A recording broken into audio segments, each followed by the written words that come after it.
आज की कहानी का शीर्षक है छोटी सी जिंदगी बड़ी खुशी।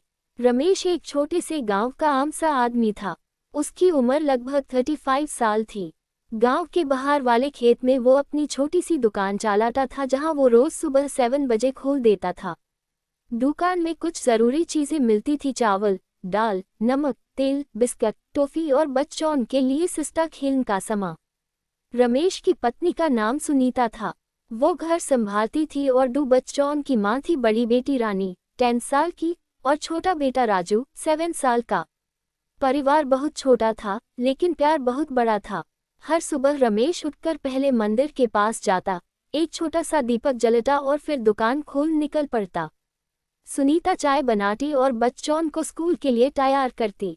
गांव की जिंदगी बहुत स्लो थी। कोई बड़ी टेंशन नहीं, सिर्फ रोज की छोटी छोटी खुशियां। एक दिन सुबह जब रमेश दुकान खोल रहा था, तभी उसके पुराने दोस्त मोहन आ गया। मोहन शहर में रहता था और कई साल बाद गांव आया था।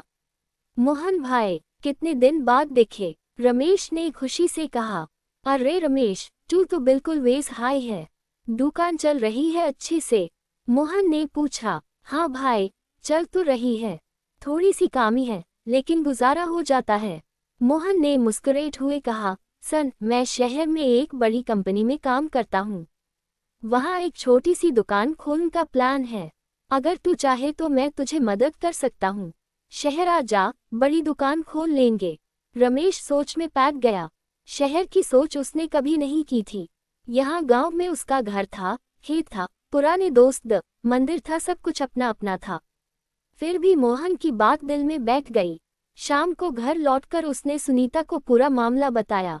सुनीता ने धीरे से कहा, रमेश जी, सोच लो, बच्चे अब बड़े हो रहे हैं। उनकी पढ़ाई के लिए बेहतर स्कूल चाहिए। यहाँ तो सिर्फ सरकारी स्कूल है। राजू और रानी भी पापा के पास आ गए। पापा, शहर में जाएंगे, वहाँ बड़ी बड़ी बिल्डिंग होती है ना? रानी ने पूछा। रमेश मुस्कुरे। हाँ बेटी, होती हैं। आज रात रमेश को नींद नहीं आ रही थी। वो सोच रहा था क्या वो अपनी छोटी सी सुखमय जिंदगी छोड़कर शहर जाए। वहाँ कंपटीशन बहुत है, खर्चा बहुत है, टेंशन बहुत है। यहाँ तो सुबह उठकर खेत की हवा में सांस लेता था, गांव वाले मिलते तक सब कुछ सिंपल था। अगली सुबह उसने मोहन को फोन किया। भाई, अभी नहीं, मैं यही ठीक हूँ। मोहन ने समझकर कहा, ठीक है यार, जब मन करे बताना।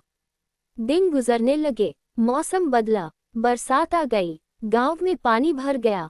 रमेश की दुकान में थोड़ी कमी आ गई कि उनकी लोग बाहर कम निकलते थे। एक दिन बहुत तेज बारिश हुई। रमेश दुकान बंद करके घर आ रहा था जब रास्ते में उसने देखा कि एक बुढ़ी अम्मा पानी में फिसलकर गिर गई थी। वो उनके पास दौड़ा। अम्मा जी, ठीक हो? उसने उनको उठाया। बुढ़ी अम्मा का नाम शांति था। वो गांव के बाहर एक छोटी सी झोपड़ी में रहती थी। उनका कोई नहीं था। रमेश ने उनको अपने घर ले आया। सुनीता ने उनको गर्म चाय दी और कपड़े दिए। शांति अम्मा ने आंसू भरी आंखों से कहा, बेटा, आजकल कोई मेरा ख्याल नहीं रखता। तू बहुत अच्छा है। आज दिन से शांति अम्मा उनके घर आ जाने लगी। कभी कभी वो बच्चों को कहानियां सुनाती। रानी और राजू उनके पास बैठकर सुनते। एक शाम शांति अम्मा ने रमेश से कहा, बेटा, जिंदगी में बड़ी चीजों के पीछे मत भागना। छोटी छोटी खुशियां हाय असली खुशियां हैं। मैंने अपनी पूरी जिंदगी में देखा है, जो लोग सब कुछ चाहते हैं, उन्हें कुछ भी नहीं मिलता। जो पास है उसमें खुशी ढूंढते हैं, उनकी जिंदगी रंगीन हो जाती है। रमेश ने सहेले। उसने सोचा कि शांति अम्मा की बात सच है। महीने गुजर गए। रमेश की दुकान फिर से चल पड़ी। बच्चों की पढ़ाई अच्छे से चल रही थी। सुनीता घर संभाल रही थी। शांति अम्मा अब उनके परिवार का हिस्सा बन चुकी थी। एक दिन गांव में मेला लगा। सारे लोग मेला देखने गए। रमेश ने अपनी पूरी फैमिली को ले जाने का प्लान बनाया। रानी और राजू बहुत खुश थे। मेले में बहुत सी चीजें थी: चटपेट, गोलगप्प, राइड्स, हिल और बहुत सारे खिलौने। राजू ने एक छोटा सा लालका देखी और बोला, पापा, ये खरीद दूं ना? रमेश ने मुस्कुराते हुए खरीद दी। रानी को एक सुंदर सा चूड़ा मिला। शाम को जब सब घर लौट रहे थे, तभी रमेश ने देखा कि एक छोटा सा लड़का रो रहा था। उसका बलून उड़ गया था। रमेश ने अपनी जेब से 10 रुपए निकालकर उस लड़के को दिए और बोला, लो बेटा, दूसरा बलून खरीद लेना। लड़के ने मुस्कुराते हुए थैंक्स कहा। घर आकर सुनीता ने पूछा, आज मेला कैसा था? रमेश ने कहा, बहुत अच्छा था। आज मुझे एहसास हुआ कि शहर में कितनी भी बड़ी दुकान खोल लूं, ये छोटी सी खुशियां वहां नहीं मिलेंगी। सुनीता ने उसका हाथ पकड़ लिया और बोली, मैं भी यही सोचती हूँ। आज रात परिवार सब एक साथ बैठकर खाना खाया। शांति अम्मा भी साथ थी। बच्चे हंस रहे थे। रमेश ने देखा कि उसकी जिंदगी सच में परफेक्ट है। अगली सुबह जब वो दुकान खोल गया, तभी मोहन फिर से आ गया। इस बार क्या सोचा? मोहन ने पूछा। रमेश ने हंसकर कहा, भाई, मैं यहीं रहूंगा।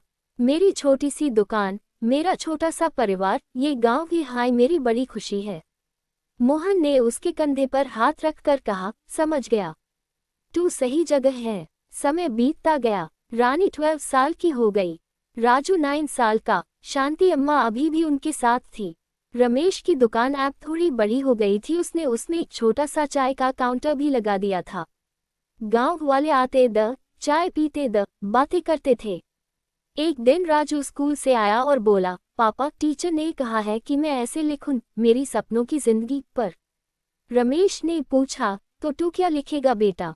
राजू ने मुस्कुराते हुए कहा, मैं लिखूंगा कि मेरी सपनों की जिंदगी तो यही है पापा। आप, मम्मी, दीदी, शांति दादी और ये गांव। रमेश की आंखें भर आई। उसने बेटे को गले लगा लिया। जिंदगी ऐसे ही चली। कभी कभी परेशानियां आती, कभी खुशियां। पर रमेश ने सीख लिया था कि खुशी चीजन में नहीं, इंसानों और छोटी छोटी पालन में होती है। कई साल बाद जब रमेश बुढ़ा हो गया, तब भी वो रोज सुबह अपनी दुकान खोलता था।